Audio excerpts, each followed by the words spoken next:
আসসালামু আলাইকুম ভিউয়ার্স, আশা করি সবাই ভালো আছেন, সুস্থ আছেন।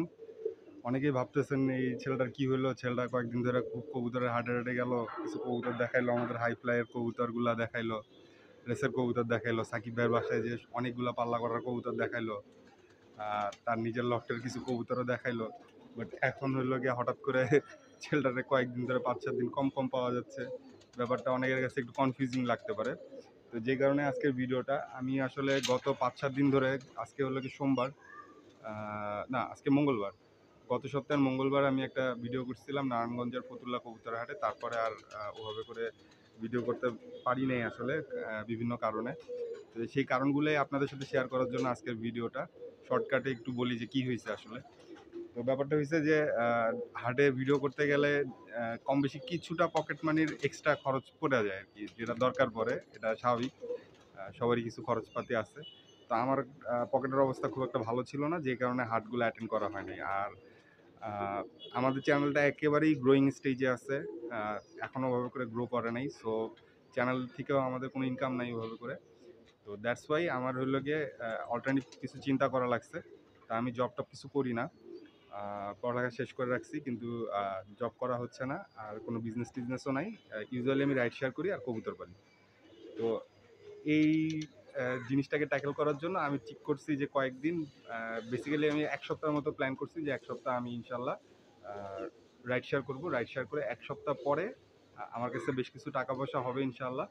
সপ্তাহখানেকের মধ্যে এটা আপনাদের কাছে শুনলে বিরাট মনে হতে পারে, বাট হ্যাঁ, আমার সপ্তাহখানেকের ইনকামেই আমি মোটামুটি মনে হয় যে অ্যাটলিস্ট 10-15 দিন আমি যে হাট বাজারে ভিডিও করে আসতে পারবো। 10-15 দিন, ইভেন আরও বেশিও হতে পারে, আনলেস আমি এদিক ওদিক কোনো খরচ করে ফেলি, বা আমার নিজের পার্সোনাল কোনো খরচ, অথবা কোনো কবুতর যদি আমি কিনি, কবুতর যদি আমি না কিনি, তাহলে আমার মনে হয় যে আমি 15-20 দিন বা মাসখানেক চলতে পারবো।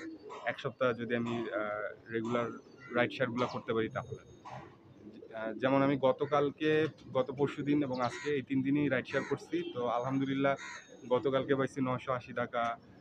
না, গতকালকে পাইছি 980 টাকা, পরশুদিন পাইছি 980 টাকা, আছে 938 টাকা সামথিং এরকম, 40 টাকার মতো। পরশুদিন পাইছি 1040 টাকার মতো, 38 টাকা প্রবাবলি। আর আজকে পাইছি 645 টাকা প্রবাবলি। তো আজকে আমি খুবই কম রাইড শেয়ার করছি, কারণ গত 2 দিন রাইড শেয়ার করে আমার একটু টায়ার্ড লাগতেছিল, খুব কষ্ট হয়ে যাচ্ছিল। তো দেখা গেছে আমি 2-3টা রাইড করে চলে আসছি। বাট স্টিল 2-3 ঘন্টার মধ্যে আমার 600-700 টাকা হয়েছে। আমি কিছু তেল নিয়ে রাখছি। তো যাই হোক, যেটা বলতে চাচ্ছিলাম সেটা হলো যে প্ল্যানটা এরকমের যে আমি কিছুদিন রাইড শেয়ার করবো, সপ্তাহখানেক রাইড শেয়ার করে কিছু ক্যাশ ক্যাপিটাল বা কিছু টাকা পয়সা পকেটে রাখা, তারপরে ইনশাল্লাহ আপনাদেরকে নিয়ে আবার বিভিন্ন হাটগুলোতে ভিজিট করার একটা প্ল্যান আছে। এবং আমার প্ল্যান অ্যাকচুয়ালি আছে যে একটানা 1 মাসের একটা ভিডিও দেওয়ার, বা একটানা 1 মাস হলে গিয়ে প্রত্যেক দিন কোনো না কোনো হাটে যেয়ে ভিডিও করা। কিন্তু সেই ক্ষেত্রে আমি যদি প্রত্যেক দিন 200 টাকাও পকেট মানি হিসাব করি, সেক্ষেত্রেও আমার হইলো গিয়ে 6,000 টাকা লাগে। তো 6,000 টাকা আমার এই পারপাসে একত্রিত করতে হবে। তো এটা নিয়ে আমি একটু আহ, কি বলবো, যে চেষ্টার মধ্যে আছি আর কি। তো আমার কাছে 1,000-1,200 টাকার মতো জমছে। আহ, আর মোটামুটি 4-5 হাজার টাকা লাগে আর কি, অনেক টাকা বাকি রয়েছে এখনো। তো দেখা যাক, 6,000 টাকা না হলেও যদি 3,000 টাকা 4,000 টাকাও জমে, তাহলে তো আমার 10-15 দিন হয়ে যায়। কিন্তু 10-15 দিনও যদি একটানা ভিডিও করার মতো ক্যাপিটাল আমার কাছে জমে, তাহলে ইনশাল্লাহ আমি ভিডিওগুলো আবার স্টার্ট করব। কিন্তু এই সপ্তাহটা মোরলেস আমি আহ, কিছুদিন আর হাটের মধ্যে ভিডিও করতে যাইতে পারবো না প্রবাবলি। এটা হলো গিয়ে একটা ইস্যু আপনাদের সাথে শেয়ার করা। আর আমাদের ছাদে আমাদের যে কবুতরগুলো, সেগুলোর অবস্থা আপনাদেরকে অনেকদিন ধরে দেখানো হয় না। তো কিছু কবুতর আপনাদেরকে দেখানোর ইচ্ছা ছিল, কিন্তু আমার ছাদে উঠতে দেরি হয়ে গেছে, যেহেতু আমি রাইড শেয়ার করে আসছি দেরি করে, একটু রেস্ট টেস্ট নিছি। তারপর এখন কবুতরে খাবার দিতে হবে। আমি এখনো খাবার দেওয়া শুরু করি নাই, আলো থাকতে থাকতে আমার কবুতরগুলোর খাবার দাবার দিয়ে ক্লিয়ার করতে হবে। তো যে কারণে একটু আজকে হয়তো আহ, বাসার কবুতর ওভাবে করে 2টা-4টা দেখাতে পারবো না, ধরে ধরে আলাদা করে। তবে একটু চেষ্টা করি কিছু কবুতর আপনাদেরকে একটু দেখায়, এগুলোর অবস্থা বা কীরকমের কোনটা আছে একটু আপনাদেরকে জানানোর জন্য। তো সাথে থাকেন, আমরা একটু একটু করে কবুতরগুলো দেখি। আমাদের উড়ানোর দাপড়ির থেকে শুরু করি। আমাদের উড়ানোর দাপড়িতে টোটাল এখন 19টা কবুতর রাখা আছে। তো এই দাপড়ির কবুতরগুলো এখনও ছাড়া হয় নাই, ছাড়বো ইনশাল্লাহ। এগুলো সব বাচ্চা কবুতর ম্যাক্সিমাম, 2-4টা বড় বড় কবুতরও রয়েছে। কিছু হাই ফ্লায়ার কবুতর রয়েছে, কিছু গোল্ডেন কবুতর রয়েছে, মানে কিছু দেশি সবুজ খোলা রয়েছে আর কি। হাই ফ্লায়ার গোল্ডেন তো হাই ফ্লায়ারই, দুইটা একটা মানে নর্মাল সবুজ গোলাও রয়েছে। তো এখানে ম্যাক্সিমামই আমি বেছে বেছে রাখছি উড়ানোর জন্য, এবং রাসেল 4-5টা বাচ্চা দিছে ওই দিক থেকে উড়ানোর জন্য, সেগুলো সহ রয়েছে। এর মধ্যে একটা বাচ্চা একটু আনফিট পড়ছে, কিন্তু এটার নিয়েও রাইখা দিছি, দেখা যাক, যেহেতু এটা শুরুর থেকে দাপড়ির মধ্যে ছিল, দেখা যাক এটার পরবর্তীতে কি অবস্থা হয়। এই একটা। আর এই দিকে আমাদের নর কবুতর রয়েছে, এগুলোর মধ্যে বেশ কিছু আছে বড় বড় কবুতর, মানে এগুলো অ্যাডাল্ট হয়ে গেছে। যে দেখেন সবুজ গোলা রয়েছে, সবগুলোই সবুজ গোলা। একটা শিয়ালকুটি নর রয়েছে, ওই যে ওটা আমাদের সম্ভবত আগে উড়ানো ছিল, না ওটা উড়ানো ছিল কিনা আমার ঠিক মনে নাই আসলে। শিয়ালকুটি আমরা দুইটা একটা উড়াইছিলাম, এর মধ্যে একটা এক চোখ কানা হয়ে গেছিল, না ওটা উড়ানো নাই মনে হয়। তা আমি শিওর বলতে পারতেছি না, হইতেও পারে উড়ানো। তো যাই হোক, শিয়ালকুটি তাও একটা রাখছি, শিয়ালকুটি সহজে হারায় না এই ভরসায়। আর কোনায় একটা সবুজ গোলা রয়েছে চুক্ষা শেপের, এই কবুতরটা ছাড়া ছিল, এটার অনেক দিন কষ্ট মষ্ট করে ধরছিলাম, এটা ছুটে গেছিল, তারপর ঢুকতেছিল না দাপড়িতে। কবুতরটা অনেক কষ্ট করে ধরছিলাম। তো যাই হোক, এটারে রাখছি দাপড়িতে, এটারে উড়ানোর প্ল্যান আছে। আর এই দিকে যে কবুতরের বাচ্চাগুলো হয়েছে, তার মধ্যে দেখেন কয়েকটা বাচ্চা কিন্তু মাশাল্লাহ খুবই সুন্দর হয়েছে। যেমন এই একটা বাচ্চা দেখেন খুবই সুন্দর হয়েছে। তারপরে এই যে সব থেকে পছন্দের যে বাচ্চাটা, এই যে এই বাচ্চাটা দেখেন মাশাল্লাহ খুবই সুন্দর একটা কবুতর। এই কবুতরটা আমার অনেক ফেভারিট একটা কবুতর। ওই যে জন্ডিস বলি না, এটা হলো জন্ডিসের বাচ্চা। জন্ডিস আবার একটা বাচ্চা দিচ্ছে, জন্ডিস পেয়ারের। এইখানে রাসেল একটা খুব সুন্দর বাচ্চা দিচ্ছে, লাল রঙের জিরা গলার স্টাইলের। এটা কোন কবুতরের বেবি বলতে পারতেছেন। ও আচ্ছা, এটা হলো কি আমাদের এখানে উড়ানো দুটা কবুতর ছিল, পেয়ার করে রাসেলের কাছে দেওয়া ছিল, তো রাসেল ওইটা দিয়ে বেবি করছে। এই একটা মাশাল্লাহ খুব সুন্দর বাচ্চা হয়েছে। আরও অনেকগুলা কবুতর হয়েছে এখানে মাশাল্লাহ। ওই যে কোনায় একটা কবুতর আপনারা দেখতে পাইতেছেন কিনা আমি জানি না, পাশে একটা সারানপুরি আর সিলেটি ক্রসের একটা বেবি রয়েছে। এই বাচ্চাটা একেবারে কোনায় রয়েছে। তো এই যে এখানে পিছনের দিকে যে কবুতরটা, এই যে কবুতরটা, এই কবুতরটা অনেক সুন্দর একটা কবুতর। তো এখানে বেশ কিছু বাচ্চা আমরা পাইছি আলহামদুলিল্লাহ। আর আমরা যে টিয়া পাখিটা পাইছিলাম, টিয়া পাখিটা মিঠু মিঠু করে ডাকে মাশাল্লাহ, মাঝে মাঝে, খুব রেয়ার, কিন্তু কামড় দেয়। আর ওরে লাঠি দিলেও লাঠির মধ্যে উঠে বসে। টিয়া পাখিটা সুন্দর আছে, ওটা রাসেল খাবার টাবার দিয়ে রাসেলই পালতেছে মোটামুটি আলহামদুলিল্লাহ। আর এইদিকে আমাদের বাচ্চা কবুতর যেগুলো ছিল, এই জায়গাটাতে আমরা আলাদা করে রাখছিলাম, দেখছিলেন বেশ কিছু বাচ্চা কবুতর, সেগুলো সব অ্যাডাল্ট হয়ে গেছে, সেগুলোকে ভিতরে দিয়ে দেওয়া হয়েছে।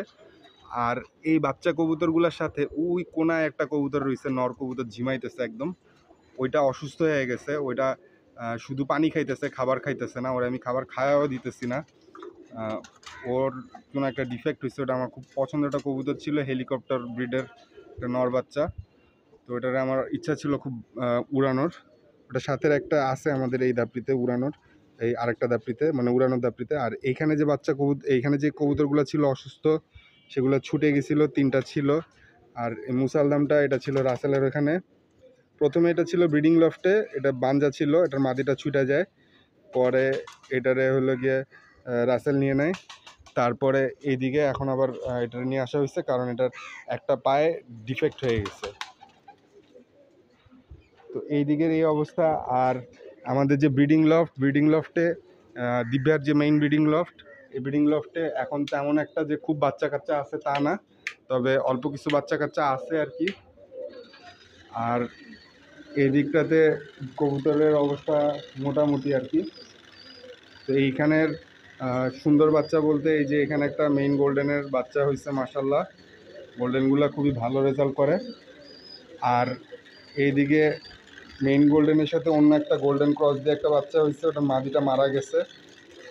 এখানেও মেইন গোল্ডেনের সাথে অন্য গোল্ডেন ক্রস দিয়ে একটা বাচ্চা হয়েছে গোল্ডেনের। আর ওইদিকে আরেকটা গোল্ডেন পেয়ার, ওরা ডিম নিয়ে বসে রয়েছে। তো আরও কিছু বাচ্চা কাচ্চা আছে ছোট ছোট, এগুলো এখনও সরানোর মতো হয় নাই বা রেডি হয় নাই। বিভিন্ন জায়গায় বাচ্চা কাচ্চা আছে, ডিম রয়েছে। এই যে এইদিকে বাচ্চা কাচ্চা রয়েছে, এই দেখেন একটা বাচ্চা এক সাইজের, আরেকটা বাচ্চা আরেক সাইজের। একটারে খাওয়াইছে বেশি, একটারে খাওয়াইছে কম। আবার একটা বাটির থেকে বের হয়ে আসছে। এদের কাছে এই যে দুইটা বাচ্চা রয়েছে, অল্প কিছু বাচ্চা রয়েছে এইদিকেও। এইদিকে এই যে ডিম একটা ভাঙিয়ে ফেলছে, এটাও ফাটায় ফেলছে, এটাও ভাঙিয়ে ফেলছে। ডিমে দুটাই বাদ বাদ। এই যে ডিম ভাঙিয়ে ফেলছে, এইগুলা নষ্ট করে লাভ নাই, এটা কাকেরা দিয়ে দিব, কাক খায় ফেলাবে। তো ওই দিকের অবস্থা ওই রকমের। আর আমাদের বেশ কিছু বাচ্চা কাচ্চা মারা গেছে। আমাদের কবুতরগুলার অবস্থা ইদানিং আসলে খুব একটা ভালো না, কারণ এই যে বৃষ্টি টিষ্টি পড়ছে তো। আর আমাদের ছাদে যে পরিষ্কার করে যিনি, উনি অসুস্থ একটু, উনি কয়েকদিন ধরে আসতেছে না, যে কারণে একটু মানে বেশ খানিকটা ময়লা হয়ে রয়েছে। তো কিছু করার নেই, এরকমেরই আর কি। আর এখানে দেখেন যে সিলোটির বাচ্চা, ওরা মোটামুটি বড় হয়েছে। এই যে দুইজন, ওই একজন সুন্দর সুন্দর সিলোটি বাচ্চা যে দুটো হয়েছিল, ওই দুটো মারা গেছে। মেইন সিলোটি পেয়ারের লাস্ট যে বাচ্চাটা হয়েছিল, ওই বাচ্চাটা এই লাস্ট যে ডিম দিছিল, ওই ডিম জমে নাই, এবং ওর লাস্ট যে বাচ্চা, সে বাচ্চাটাও মারা গেছে। আর ওদের বাচ্চার যে বাচ্চা, সে তাদের আবার আরেকটা বাচ্চা হয়েছে, মানে এদের নাতি হয়েছে। এদের বাচ্চা হইলো এরা, আর এদের বাচ্চা হইলো ওই যে, মাশাআল্লাহ। তো এখানে আরও কিছু নতুন যে জোড়া মিলাইছি আমি। এই যে এই পেয়ারগুলা, এটা দেখতেছেন, এটা নতুন পেয়ার মিলানো। নটটা এবার রোজার মধ্যে একটা দুইটা কবুতর কালেক্ট করছি, এটার একটা নর। আর মাদিটা হইলো গিয়ে আমাদের পুরানো একটা মাদি, অনেক পুরানো। আর এই দিকে আরেকটা পেয়ার মিলাইছি, এই যে এখানে নটটা কালেক্ট করা, আর মাদিটা আমাদের ঘরের বাচ্চা করা কবুতর।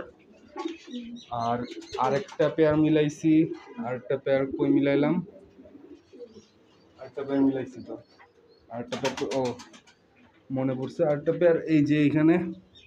এটা পুরানো পেয়ার ছিল, এটার মাঝখানে ব্রেক দেওয়া ছিল, এখন আবার ওদেরকে জোড়া করে দিছি আর কি। সিলোটি উড়ানোটা আর ওইটার সাথে একটা গোল্ডেন, এটাও কালেক্ট করা থেকে কিনা।